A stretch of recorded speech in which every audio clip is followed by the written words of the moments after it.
como comentamos, perdón, antes de iniciar con la presentación de nuestra primera conferenciante, sí me gustaría y yo les pediría un fuerte aplauso a los compañeros de ILSE, de la interpretación de lengua de signos, por favor.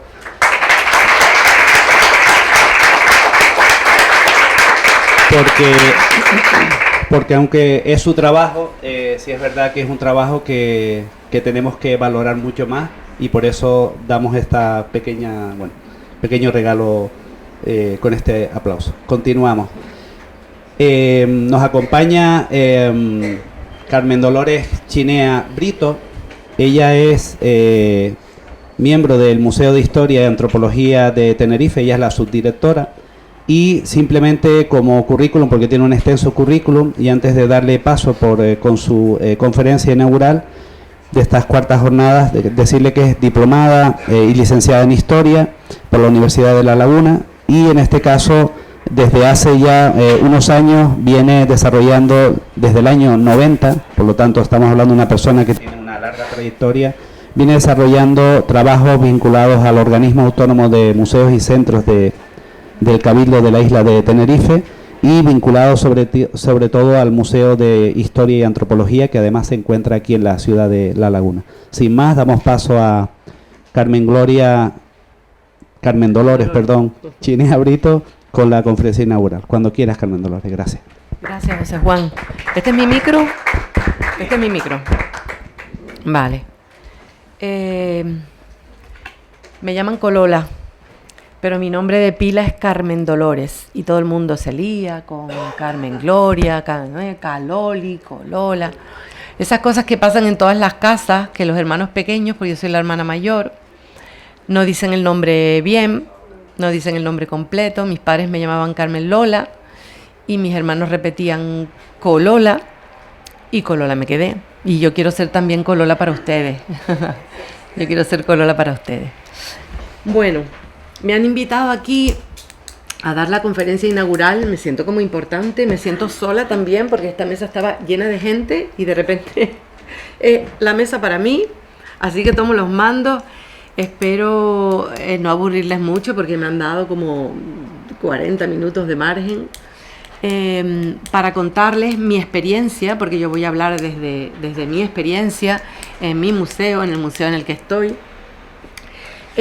Voy a hacer un poco un planteamiento resumen, un guión de lo que voy a hablar luego a continuación para ir desarrollando.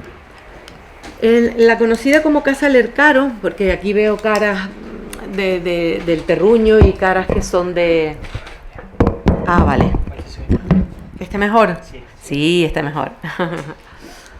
Que veo caras conocidas y caras no tan conocidas, entonces para situarlos un poquito, en la conocida como Casa Lercaro, que originalmente fue sede del Museo de Historia y que se fusiona en 2009 con la Casa de Carta, originalmente sede del Museo Etnográfico, y juntas forman el actual Museo de Historia y Antropología de Tenerife. Pues en esa conocida como Casa Lercaro, que es donde yo trabajo, continente y contenido rivalizan en carga histórica y patrimonial. Su estructura arquitectónica posee un nutrido repertorio de elementos valiosos que luego vienen refrendados por su declaración como BIC. Y cuando digo un montón, son un montón. Y en sus salas, en las salas de la casa, alberga más maravillas. Las piezas que ilustran el discurso del museo, porque la casa hoy es museo. Y si añadimos que el edificio se ubica en una ciudad que hoy está declarada Patrimonio de la Humanidad, pues se siguen multiplicando las riquezas. Riqueza sobre riqueza. Pero claro, todo esto que es bueno, lo que hace es elevar nuestra responsabilidad sobre la salvaguarda de las colecciones, porque nuestra función de las personas que trabajamos en los museos es preservar para el futuro el patrimonio que albergamos. Y claro, un edificio con historia, un museo de historia, una ciudad declarada patrimonio, pues todo eso son presiones. Entonces, nosotros redactamos hace ya más de una década un plan de evacuación para los objetos que se activaría en situaciones de riesgo a continuación del obligado plan de emergencia de los espacios públicos, en los cuales solo está contemplado poner a salvo a las personas. Pero en la actualidad los museos no son solo salvaguardas del patrimonio, son algo más. Son también agentes de cambio, pues generan a través de sus acciones culturales y de sus colecciones, transformaciones económicas y sociales en su entorno, estando cada vez más comprometidos con cuestiones de género, de accesibilidad, de inclusión y de sostenibilidad. Sobre este último apartado, pues compartiremos una experiencia reciente del museo en la que se ha apostado por la línea de la eficiencia energética en los trabajos de mejora de los parámetros medioambientales de un ambiente expositivo. Bueno, me meto ya, ese es un poco el bosquejo de las cosas que voy a comentar ya ahora de manera más amplia. Pero quiero empezar compartiendo un poco un sentir personal, porque cuando me leí en el breve texto que antecede al programa de estas cuartas jornadas sobre patrimonio cultural en La Laguna, que han organizado la Cátedra Cultural de la Universidad en colaboración con el Ayuntamiento, la Cátedra Cultural de la Universidad en colaboración con el Ayuntamiento de la ciudad, a quienes aprovecho para pues agradecer, dar las gracias por invitarme a formar parte del elenco de ponentes. Cuando yo leo ese breve texto, lo tendrán ustedes en la programación, me descubro a mí misma en una línea, leo textual, bla, bla, bla, bla, bla, bla, técnicos que trabajan y residen en espacios con alto valor patrimonial. Y es ese término de residencia con el que yo me identifico absolutamente y me provoca una reflexión personal. A ver, yo vivo en mi casa, claro está. Yo vivo en mi casa, con marido, 2 hijas, un perro, pero siento que resido en esta otra casa, en la Casa Lercaro, que resulta que es una casa que es de todo, por su condición de espacio público, de su uso como museo, de su titularidad, que es el Cabildo. Mi condición de residente en la Casa Lercaro, una de las sedes, como dije anteriormente, del Museo de Historia y Antropología de Tenerife, me la da una permanencia larga, que alcanza ya la considerable cifra de 30 años, y una relación estrecha que ha llevado a la creación de un vínculo fuerte. Desde luego, en esta otra casa, en la Casa Lercaro, no descanso en la mía. Puesto que residir en ella ha estado dominado siempre por un alto grado de compromiso sobre la preservación del continente y por ser museo del contenido. No en vano, la Ley 11/2019 de 25 de abril de Patrimonio Cultural de Canarias, en varios de sus artículos, el 109, el 22, nos lo impone de manera clara al establecer un régimen singular de protección y tutela. Este compromiso, como dije antes, se ve amplificado, elevado a otra potencia, cuando la ciudad en la que se ubica el museo se declara Patrimonio de la Humanidad en 1999, aumentando nuestro nivel de responsabilidad. Voy a volver para detrás, ahí, para que contemplen. Claro, yo la tengo muy vista, pero para los que no la han visto, ahí está.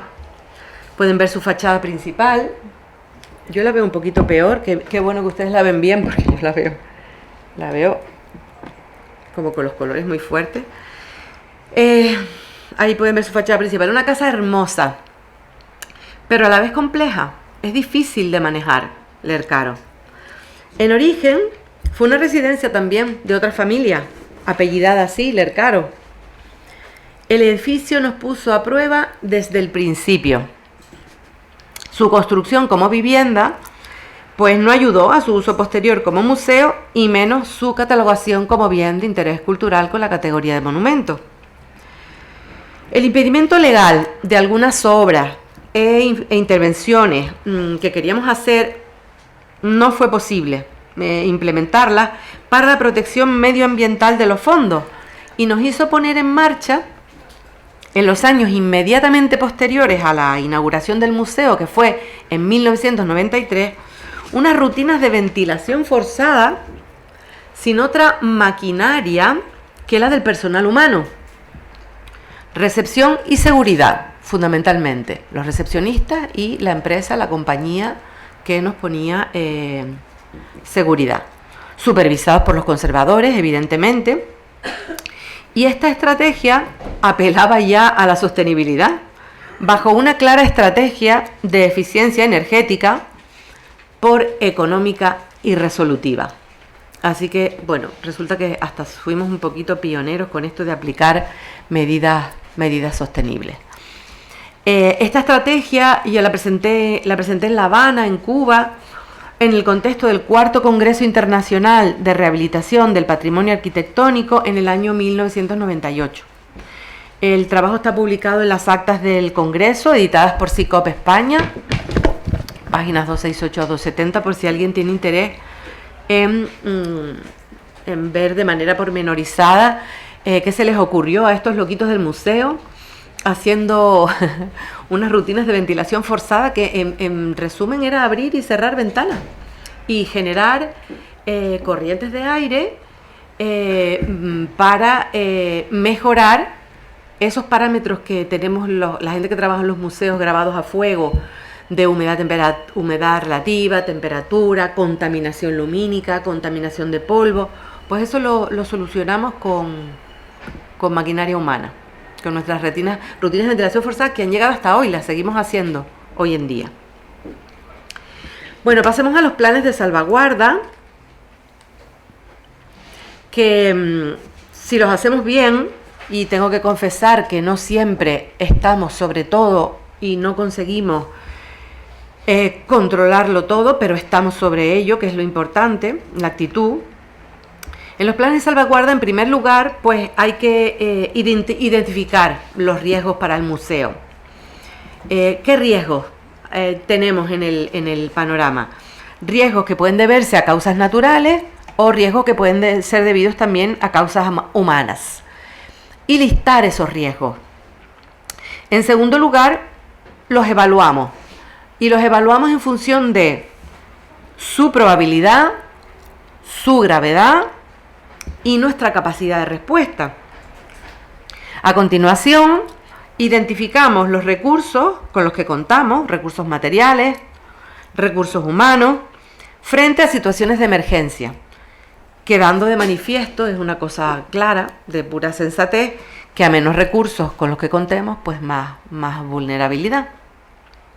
Y ya para terminar, pues hay que identificar el nivel de protección del edificio y de los bienes que están contenidos dentro del edificio frente a esos riesgos que listamos inicialmente.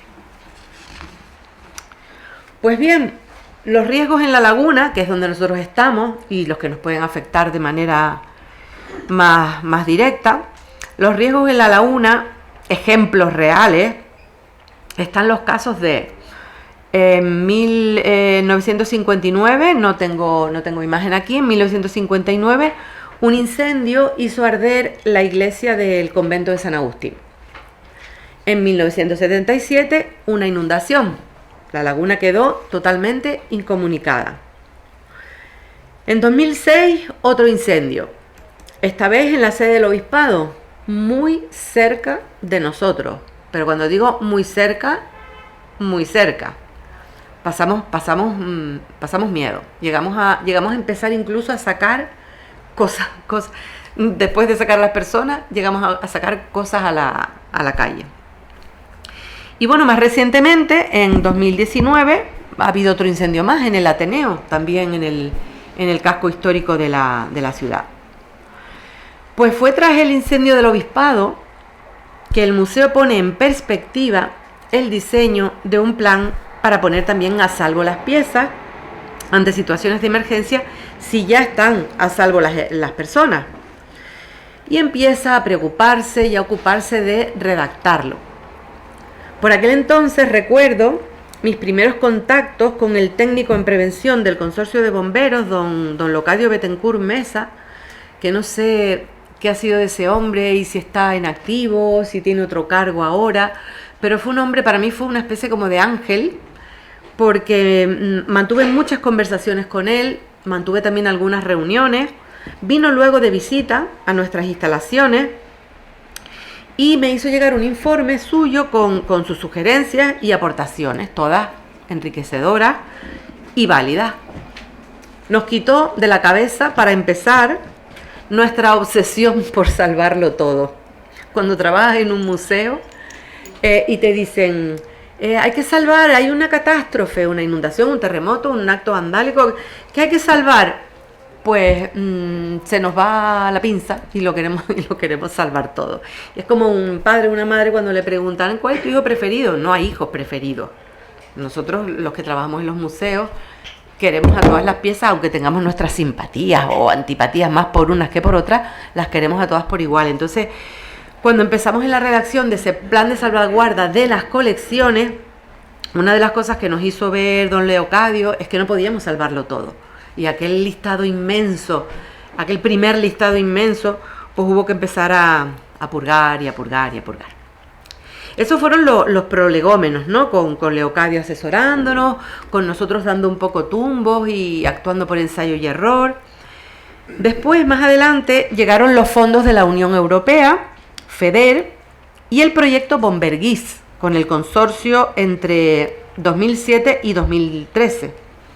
Y todo culmina finalmente en el 2015 y se recoge en el documento, lo traje aquí, si quieren luego lo pueden pasar, en el documento Plan de Salvaguarda para Ciudades Patrimonio, del que obra una copia en la recepción del museo y otra copia en el Parque de Bomberos de La Laguna, que por consejo de Leocadio, de los distintos parques de bomberos que hay, si nosotros en el museo tuviéramos algún problema, es el parque que va a acudir por cercanía. Entonces, lo mejor era entendernos con ellos. Aquí traje una de las fichas del plan. A ver, se me fue. Anterior. Vale.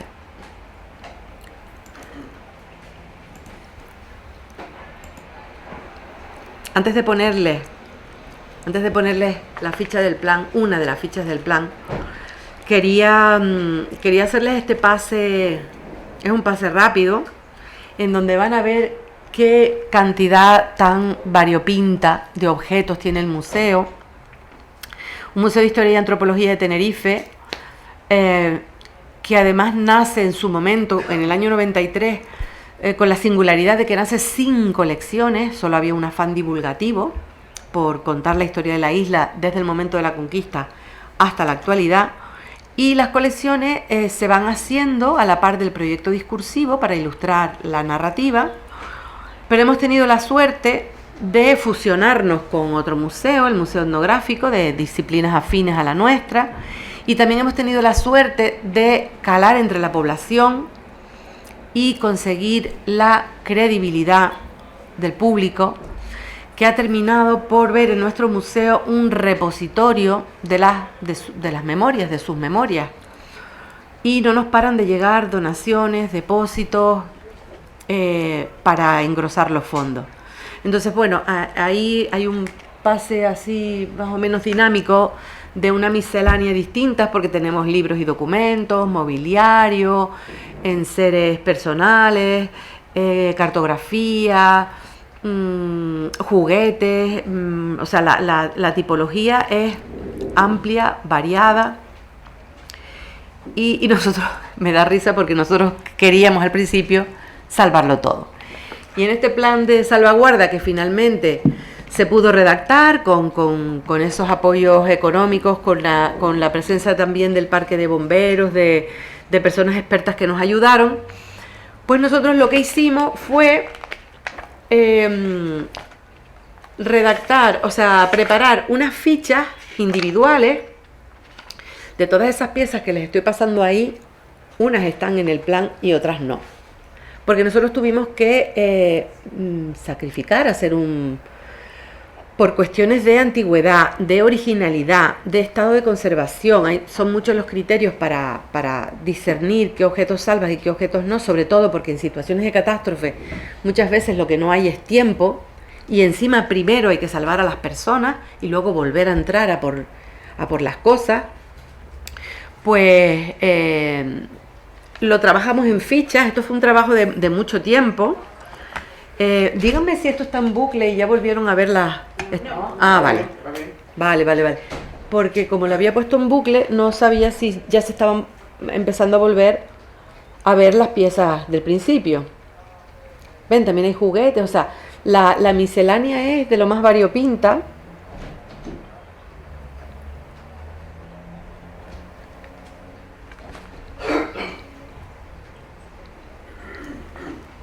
Textiles, también tenemos una colección magnífica, de las colecciones más relevantes de papel higiénico. O sea, hay de todo, porque todo habla del pasado. Si se le interroga bien, todo habla del pasado.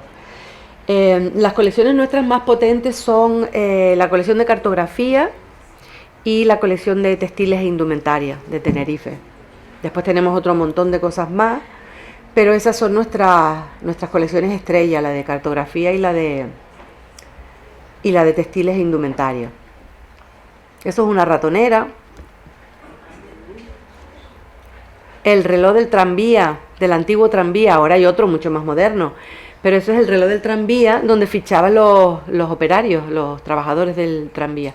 Menaje de cocina, este en concreto es del antiguo Hotel Taoro, un símbolo del fenómeno turístico en Tenerife y en Canarias. Una silla de montar, esta es muy singular porque es una silla de montar femenina, entonces no se monta horcajada, se monta con los dos pies a un lado. Un taxímetro que nuestras poblaciones, la generación joven, no reconoce que es ese aparatejo que acaba de pasar, casi que ni como este tampoco, el teléfono, porque ahora todos llevamos nuestro teléfono y nuestra vida en el teléfono, en el bolsillo. Bueno, pues le decía que el documento es muy largo. Yo lo que hice fue poner ahí una de las fichas del plan de salvaguarda. El plan de salvaguarda se trabajó de tal manera que fuera lo más útil y operativo posible en fichas sueltas. Las fichas se plastificaron y se dejaron, como les dije antes, en la recepción del museo, porque está nada más entrar en un sitio que está al lado de la calle, y las tienen también los bomberos del Parque de Bomberos de La Laguna. Las fichas están identificadas por colores. Hay 3 colores. Rojo es... nosotros le hemos dado como una prioridad alta. Amarilla es la media, si lo digo bien, y verde es la baja. Entonces, todo esto son fichas de piezas que en un buen manejo del plan, si se produce una situación real de catástrofe, una vez que están a salvo las personas, como dije antes, hemos puesto a salvo las personas, volvemos a entrar para poner a salvo las piezas. Y empezamos por las fichas rojas.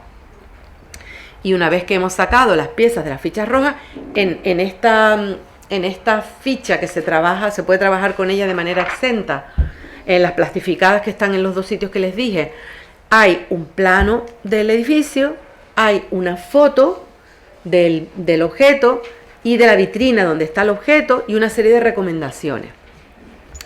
Pues después de sacar las fichas, las piezas que están catalogadas como fichas rojas, que son las prioritarias, después se vuelve a entrar y se da una segunda batida para sacar las fichas amarillas y después por último las fichas verdes.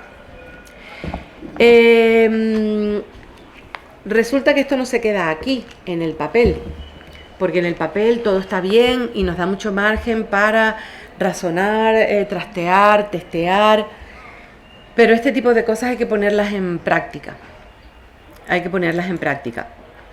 Y nosotros pues nos atrevimos a hacer un simulacro y llamamos el Parque de Bomberos de La Laguna.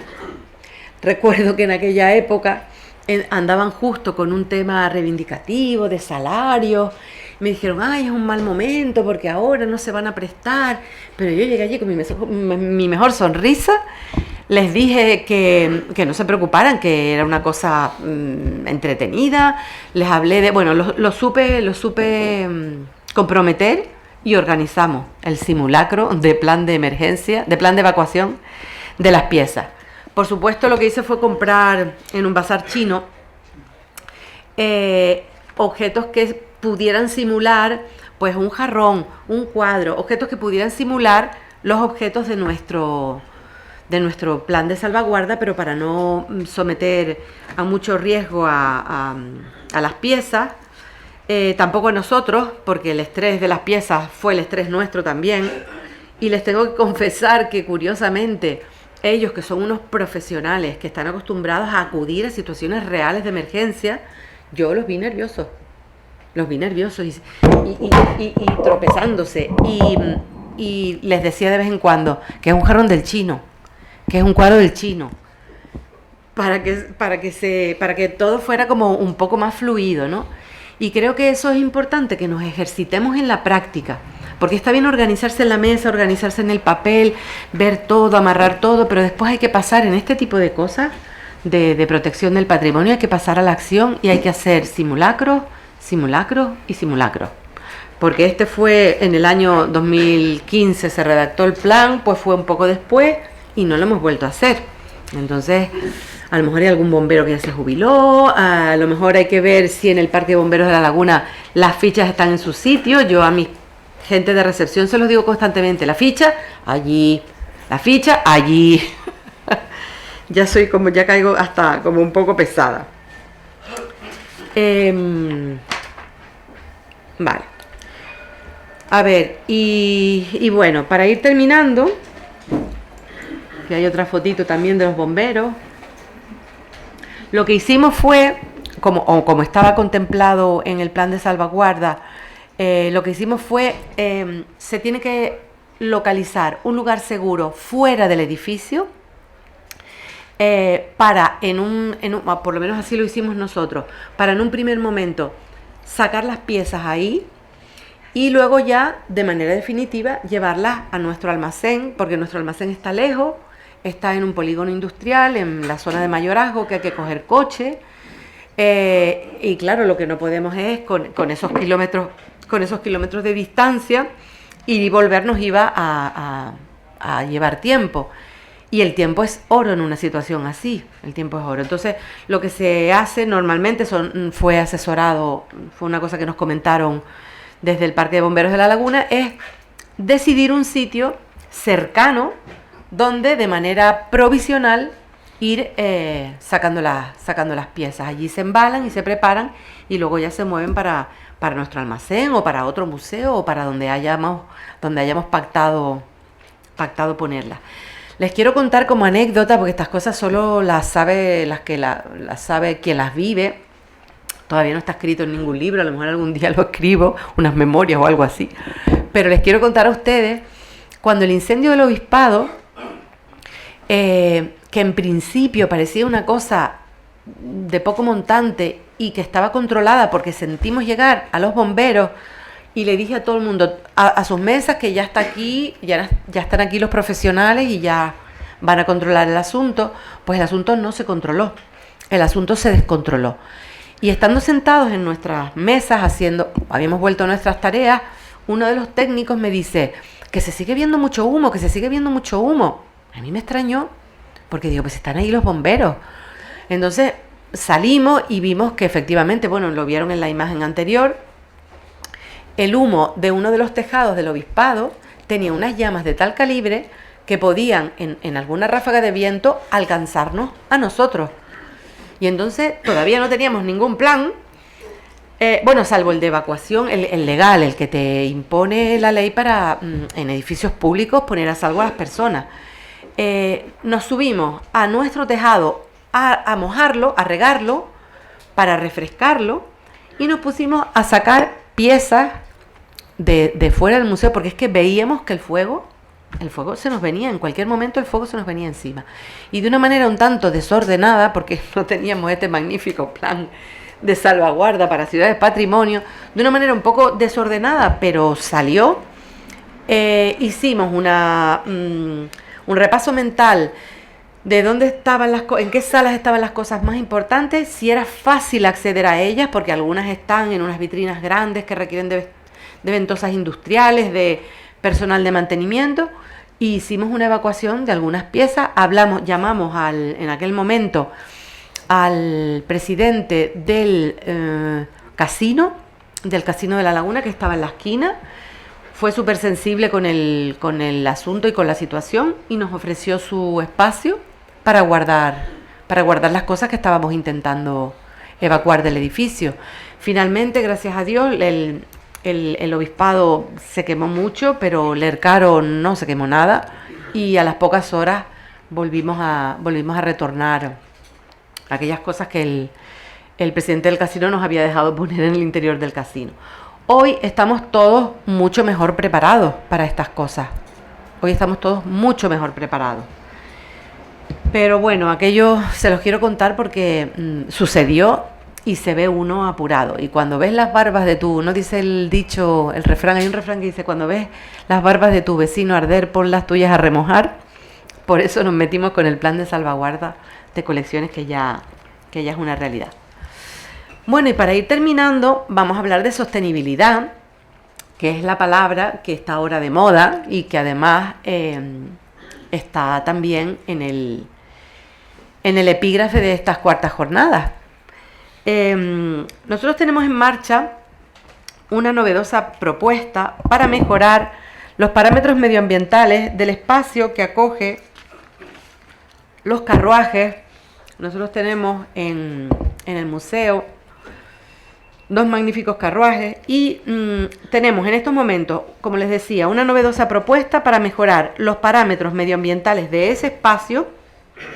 Los carruajes son 2 magníficas piezas del patrimonio insular que pertenecen al gobierno de Canarias, no son del museo, están en depósito, y queremos mejorar ese espacio apostando por la línea de la sostenibilidad y de la eficiencia energética, al considerar que es una buena oportunidad para integrar la dimensión cultural en la hoja de ruta de los ODS. La travesía no está exenta de riesgos, pero consideramos que en la actualidad es una vía necesaria y saludable para ser transitada y un esfuerzo sobradamente justificado. Esta sala, que realmente no es una sala, es un patio, es el porche de un patio trasero que nosotros cerramos con un cristal, es una de las salas más visitadas del museo. Hay solo 2 piezas ahí. Una berlina de manufactura francesa, magnífico exponente de la cultura material del siglo XVIII, y un landó, se ve poquito, el landó está, bueno, se ve poquito, casi que ni se ve, el landó está detrás de la berlina. También una pieza rotunda, potente, y también ejemplo de la cultura material, pero de otro siglo, del siglo siguiente, del XIX. Estos 2 elementos de gran volumetría y majestuosidad, junto a otros más pequeños y más modestos, menos modestos, que están repartidos por el resto de la exposición permanente, son los que nos permiten, los objetos son los que nos permiten a nosotros construir el conocimiento en base al análisis de su realidad. Estos objetos pueden ser vistos, leídos, tocados, con lo cual no se limitan a una narración cerrada sobre la historia, sino que invitan a la investigación, al planteamiento de nuevas hipótesis, a una reinterpretación constante. Y esto constituye otro de los grandes beneficios de la labor museográfica en el proceso de difusión y de enseñanza-aprendizaje de la historia. A diferencia de lo que sucedía en tiempos pasados, pues el museo no busca imponer una verdad dogmática, sino, todo lo contrario, pretende impregnar al visitante de un espíritu crítico, reflexivo, de tal modo que ambos, el museo y su público, el museo y sus visitantes, se retroalimenten. Los carruajes resulta que llegaron al museo de forma temporal, para formar parte de una exposición que se tituló Aura, Veneración, Identidad.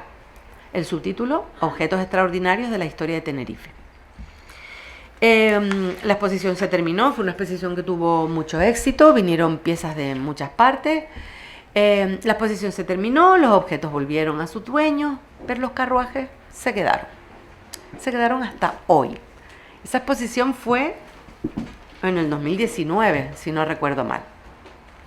Pues los tenemos con nosotros desde entonces, los carruajes, los maravillosos carruajes. Pero claro, el espacio, ahí lo ven ustedes, es un porche junto a un patio que nosotros acristalamos para acogerlos en el mes, 2 meses que duró la exposición temporal. ¿Qué pasa? Los carruajes se quedan ahí y entramos ya en lo que les decía antes de la responsabilidad por la preservación del patrimonio. Y el espacio nos traía locos, porque no reúne. A ver, los parámetros medioambientales de requerimiento de conservación de estas piezas, humedad relativa y temperatura, están bien, pero hay unas oscilaciones diarias tremendas y eso no ayuda. Entonces, como teníamos que remodelar el espacio y queríamos invertir en una remodelación buena, a lo grande, que asegurara el confort de las piezas, el confort de los visitantes, lo que hicimos fue encargar una auditoría bioclimática para no intervenir de cualquier manera, como a lo mejor intervenimos pues nuestras obras en nuestra casa, ¿vale? Sino hacerlo bajo el parámetro de una auditoría bioclimática. El estudio se centró en la mejora del confort térmico, maximizando en la medida de lo posible con diseño, sin consumo energético y apoyándolo con equipos activos eficientes, analizando por otro lado el clima de la zona. La persona que hizo la auditoría bioclimática fue más rápido gracias a que nosotros le proporcionamos muchos datos, porque teníamos recogidos ya del año y de años anteriores, precipitaciones y todos estos temas de humedad relativa, temperatura y demás, con lo cual la auditoría no se alargó mucho y se pudo entregar en un plazo maravillosamente récord. Y bueno, de lo que se trataba era pues eso, de armonizar las necesidades de los objetos con el confort del público y encima un modelo sostenible que abogue por la eficiencia energética. El trabajo lo hizo una arquitecta que está aquí sentada, Araceli Raimundo, que también va a participar de estas jornadas, de estas cuartas jornadas. El trabajo está terminado, entregado. Yo no sé si tenemos tiempo. 5 minutos. Te quedan entre 5 y 10 minutos. Vale. Bueno, pues me voy a salir del guión y voy a invitar, miro para los organizadores. Si no les parece mal, ¿puedo decirle a Araceli que suba? ¿Estás en tu casa? Sí, vale. Mientras terminemos a las 11:15. Vale. Vale. Y si no, cortamos el micrófono. Vale. Pues Araceli, acompáñame, que he estado muy solita. A ver, hay una parte técnica, ella es arquitecta y arquitecta bioclimática, que me encanta eso de arquitecta bioclimática. Araceli la conocí en una situación muy insospechada que nada tiene que ver con lo cultural. Araceli la conocí en un momento de ocio personal, en un evento, empatizamos, hablamos mucho y cuando caímos en la cuenta de que ella se dedicaba a lo que se dedicaba y yo también, le dije, tenemos que hacer cosas juntas. y eso pasó porque desde ese encuentro hasta hoy han pasado años, pero yo le pedí su móvil, recordé que lo tenía y la llamé. Araceli, ¿tú te vendrías al museo, que queremos remodelar un espacio y queremos apostar por lo bioclimático? Claro. Y ahí, poquito a poco, le encargamos la auditoría, que ahora la explica brevemente las claves.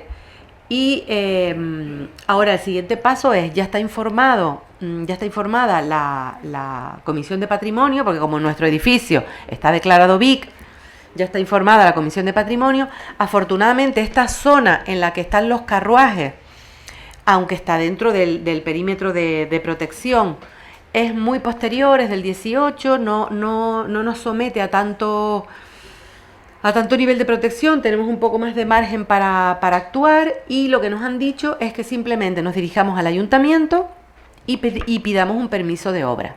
Entonces eso ya lo hemos hecho y ahora ya lo siguiente sería encargar la mejora del espacio. Así que te llamaremos pronto otra vez, Araceli, te estás enterando aquí, no sé.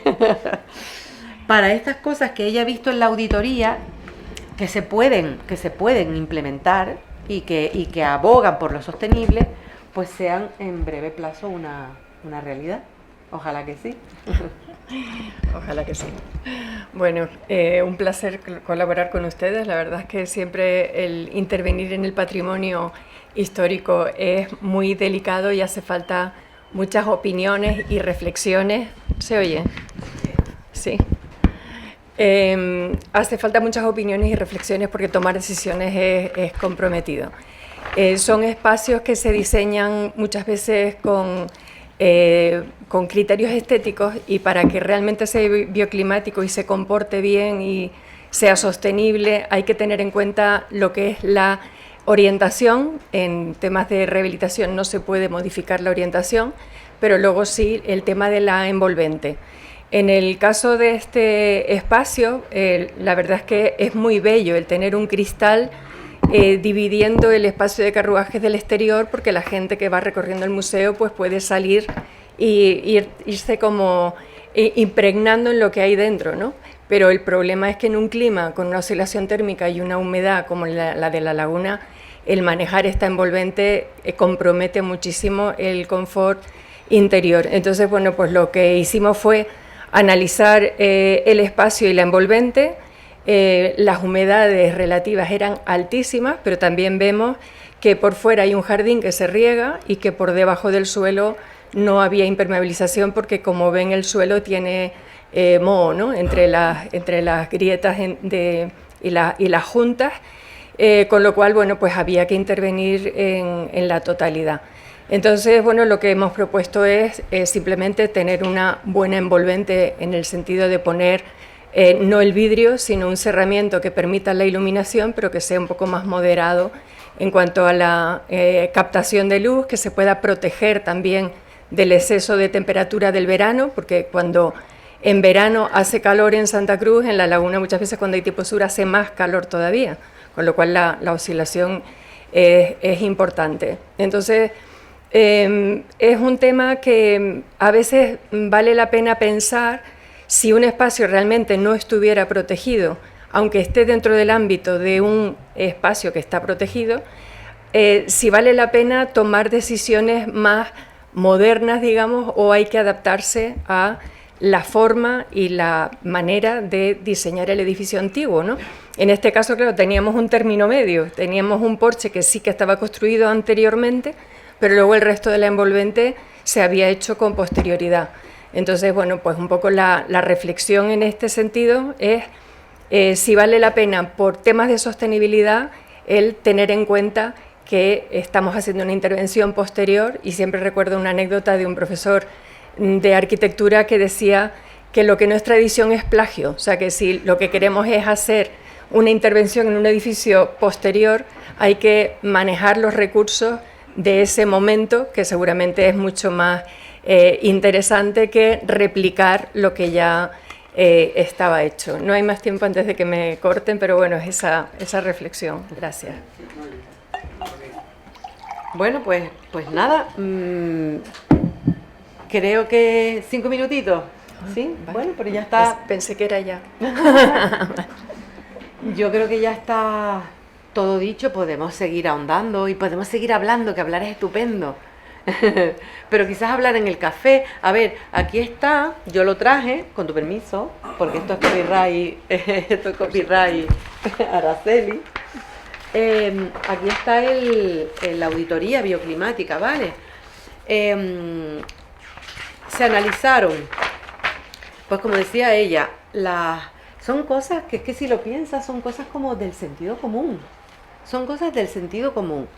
La orientación que tiene el espacio, por dónde sale el sol y por dónde se pone, y cuánto le da el sol.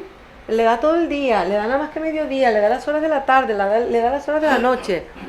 ¿Y qué inclinación tiene el sol en el momento en el que quieres protegerte o en el momento que quieres aprovecharlo? Claro. Entonces esto te da un tipo de ventana adecuado, una apertura adecuada también para poder tener ventilación natural y no tener que consumir energía en ventilar, ¿no? Claro, es que me recuerda un poco aquella estrategia que les conté de ventilación forzada.